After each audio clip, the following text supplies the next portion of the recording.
ابن زیاد کے دربار سے یزید کے دربار تک سفر کے دوران مختلف واقعات پیش آئے۔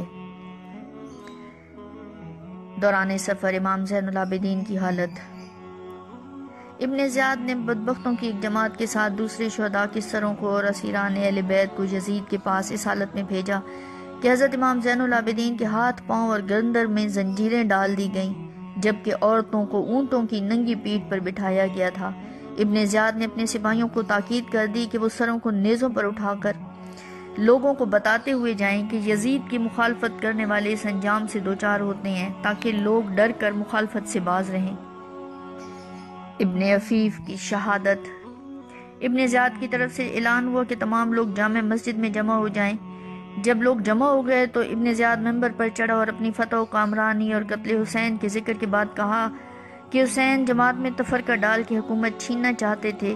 اس پر عبداللہ بن عفیف ازدی، جو کہ حضرت علی کرم اللہ وجہہ کے اصحاب میں سے تھے اور اپنی بینائی دونوں آنکھوں سے کھو چکے تھے، اٹھ کھڑے ہوئے اور کہا کہ افسوس ابن زیاد، نبیوں کی اولاد کو قتل کرتے ہو اور صدیقوں جیسی بات کرتے ہو۔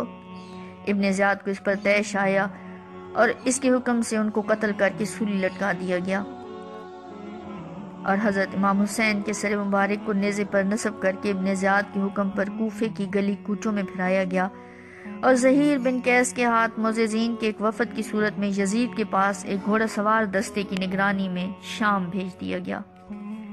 ایک غیبی شعر۔ امام علی مقام کے سر مبارک کو لے جانے والے قافلے کے راستے میں ایک منزل پر ایک گرجا گھر تھا۔ رات گزارنے کے لیے قافلے نے وہاں قیام کیا، اور بقول ابن کثیر وہ لوگ آپ کا سر مبارک اپنے پاس ہی رکھ کے شراب پینے لگے کہ اتنے میں پردہ غیب سے ایک آہنی قلم نمودار ہوا۔ دیوار پر اس نے لکھا، ترجمہ یہ ہے کہ کیا حسین کو شہید کرنے والے کی امید لگائے بیٹھے ہیں کہ قیامت کے روز ان کے نانا صلی اللہ علیہ وآلہ وسلم ان کی شفاعت کریں گے۔ بعض روایات میں یہ بھی آیا ہے کہ یہ شعر پہلے سے ہی دیوار پر لکھا ہوا تھا۔ بدبختوں نے جب یہ دیکھا تو بہت انہیں تعجب ہوا، اور گرجا گھر کے راہب سے پوچھا کہ یہ شعر کس نے لکھا ہے اور کب کا لکھا ہوا ہے؟ تو راہب نے کہا، کس نے لکھا ہے یہ تو مجھے معلوم نہیں، البتہ اتنا جانتا ہوں کہ تمہارے نبی صلی اللہ علیہ وآلہ وسلم کے زمانے سے 500 برس پہلے کا لکھا ہوا ہے یہ شعر۔ عیسائی راہب کا قبول اسلام۔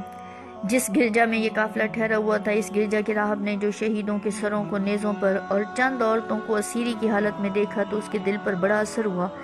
اس نے یہ حالت دریافت کی، اور جب اس کو معلوم ہوا تو وہ سخت حیران ہوا اور کہنے لگا کہ تم لوگ بہت برے ہو، کیا کوئی اپنے نبی کی اولاد کے ساتھ ایسا سلوک کر سکتا ہے جیسا تم نے کیا؟ پھر اس راہب نے کہا، اگر تم ایک رات کے لیے اپنے نبی کے نواسے کا سر میرے پاس رہنے دو اور مجھے ان عورتوں کی خدمت کا موقع دو تو میں تم کو 10,000 دینار اس کے بدلے میں دوں گا۔ وہ لوگ دولت کے غلام تھے، اس لیے انہوں نے 10,000 دینار کی خاطر رات کو راہب کے پاس پڑاؤ کرنا قبول کر لیا۔ راہب نے اپنا گھر خالی کر لیا، پردے دار مقدس بیویوں کو گھر کی چار دیواری میں ایک صاف کمرہ رات گزارنے کے لیے پیش کیا، اور اپنی خدمت پیش کرتے ہوئے کہا کہ کسی بھی چیز کی ضرورت ہو تو مجھے بتائیں، میں مسلمان نہیں ہوں، میرے دل میں تمہارے خاندان کی بڑی عزت ہے۔ راہب نے گرجے کے خادموں سے کہا کہ رات بھر ان مقدس عورتوں کی خدمت کریں، کیونکہ یہ مسلمانوں کے نبی کی بیٹیاں ہیں۔ وہ خود امام علی مقام کے سر مبارک ایک دھلے ہوئے صاف تشت میں رکھ کر چہرے مبارک کو اور مقدس زلفوں اور داڑھی مبارک کو، جو کہ غبار آلود اور خون آلود تھیں، دھونے لگا۔ اس نے چہرے مبارک دھو کے صاف کیا اور عطر کافور لگا کر معطر کیا، اور پھر بڑے ادب و تعظیم کے ساتھ ساری رات سر انور کے سامنے بیٹھا زارو قطار روتا رہا۔ ساری رات اس خدمت کے عوض خانواد رسول صلی اللہ علیہ وآلہ وسلم کی مقدس بیویاں اس راہب کو دعائیں دیتی رہیں، اور سر حسین بھی زبان حال سے اسے دعائیں دیتا رہا، یہاں تک کہ راہب کی قسمت کا ستارہ چمکا، اس کی آنکھوں سے حجابات اٹھے، اور وہ نور جو خولی کی بیوی نے عرش سے فرش تک پھیلا ہوا دیکھا تھا وہ راہب پر بھی آشکارا ہو گیا۔ اس نے بھی دیکھا کہ ایک حالہ نور کا ہے جو سر حسین کے گرد طواف کر رہا ہے۔ جب اس نے یہ حیرت انگیز منظر دیکھا اور سر مقدس کے رعب و جلال کا مشاہدہ کیا تو اس کے دل کی کیفیت بدل گئی۔ اس کی محبت اور حسن عقیدت کا صلہ ملنے کا انتظام ہو گیا، اور اس کی زبان سے بے ساختہ کلمہ شہادت جاری ہو گیا۔ چونکہ اس نے دنیا کی دولت قربان کی تھی، اس لیے اس کو ایمان کی دولت عطا فرما دی گئی۔ اب اس کے لیے اہل بیت نبوت سے دور رہنا ناممکن ہو گیا۔ چنانچہ جب قافلہ اگلے روز روانہ ہوا تو وہ بھی مطیع و خادم بن کر ساتھ روانہ ہو گیا۔ یہاں ایک اور نہایت حیرت انگیز واقعہ بھی رونما ہوا کہ یزیدی فوج کے بدبخت سپاہیوں نے امام علی مقام کے لشکر کے خیموں سے جو درہم و دینار لوٹے تھے اور جو دینار انہوں نے راہب سے لیے تھے ان کو تقسیم کرنے کے لیے جب تھیلیوں کے منہ کھولے تو کیا دیکھتے ہیں کہ وہ سب درہم و دینار ٹھیکریاں بنے ہوئے تھے اور ان کے ایک طرف آیت مبارکہ لکھی ہوئی تھی، اور اے مخاطب تو یہ ہرگز خیال مت کرنا کہ یہ ظالم جو کچھ کرتے ہیں اللہ ان کے اعمال سے بے خبر ہے۔ یہ سورۃ ابراہیم کی آیت تھی، جبکہ ان کی دوسری طرف یہ آیت لکھی ہوئی تھی، اور جن لوگوں نے ظلم ڈھایا ان کو بہت جلد معلوم ہو جائے گا کہ انہیں کس کروٹ لوٹایا جائے گا۔ سورہ شعراء کی آیت ہے۔ یزیدی فوج کے پاس درہم و دینار کی ٹھیکریاں بن جانے میں ایک تنبیہ بھی تھی کہ تم نے اس فانی اور مادی دنیا کے لیے دین چھوڑا اور آل رسول صلی اللہ علیہ وآلہ وسلم پر ظلم و ستم کیا۔ یاد رکھو دین تو تم نے چھوڑ ہی دیا ہے، مگر جس فانی اور بے وفا دنیا کے لیے تم نے دین چھوڑا ہے وہ بھی تمہارے ہاتھ نہیں آئے گی اور تم دنیا اور آخرت میں خسارہ پانے والوں میں سے ہو جاؤ گے۔ ایک صحابی کا پیار اسیران کربلا کے لیے۔ جب یزید پلید کو معلوم ہوا کہ اسیران کربلا اور حضرت امام حسین رضی اللہ تعالیٰ عنہ وغیرہ کے سر ان قریب دمشق پہنچنے والے ہیں تو اس نے پورے شہر کو آراستہ کرنے اور سب کو خوشی منانے کا حکم دیا۔ نبی کریم صلی اللہ علیہ وآلہ وسلم کے ایک صحابی سہل رضی اللہ تعالیٰ عنہ تجارت کے لیے ملک شام آئے ہوئے تھے۔ جب وہ دمشق شہر میں داخل ہوئے تو دیکھا کہ سب لوگ خوشی منا رہے ہیں۔ انہوں نے لوگوں سے وجہ پوچھی تو بتایا کہ اہل عراق نے حسین بن علی کے سر کو یزید کے پاس ہدیہ بھیجا ہے۔ تمام اہل شہر اس کی خوشی منا رہے ہیں۔ حضرت سہل نے ایک سرداب بھری اور پوچھا کہ حضرت امام حسین رضی اللہ تعالیٰ عنہ کا سر مبارک کون سے دروازے سے لایا جائے گا؟ بتایا گیا کہ باب الساطہ سے۔ آپ اس طرف تیزی سے بڑھے اور بڑی دوڑ دھوپ کے بعد اہل بیت تک پہنچ گئے۔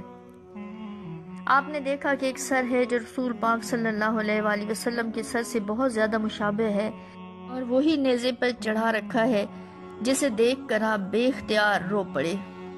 اہل بیت میں سے ایک نے پوچھا کہ تم ہم پر کیوں رو رہے ہو؟ تو حضرت سہل رضی اللہ تعالیٰ عنہ نے پوچھا کہ آپ کا نام کیا ہے؟ فرمایا میرا نام سکینہ بنت حسین ہے۔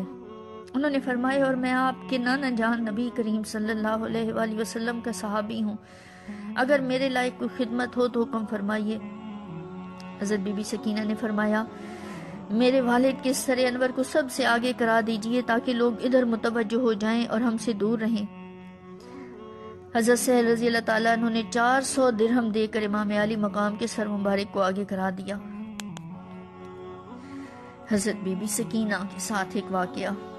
قافلہ چلا جا رہا تھا کہ رات کے وقت ایک مقام پر حضرت امام حسین کے سر مبارک والا نیزہ جس نے پکڑ رکھا تھا وہ زور لگانے پر بھی آگے نہیں بڑھ پا رہا تھا۔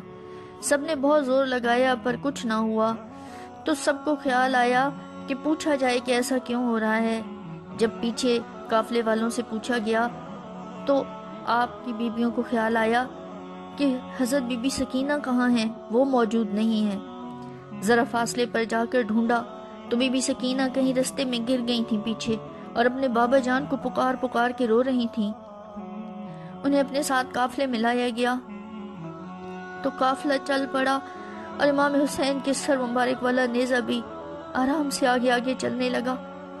اور حضرت بی بی سکینہ رضی اللہ تعالیٰ عنہ کے بارے میں ہی بتایا جاتا ہے کہ آپ شام کے ایک قید خانے میں اپنے خالق حقیقی سے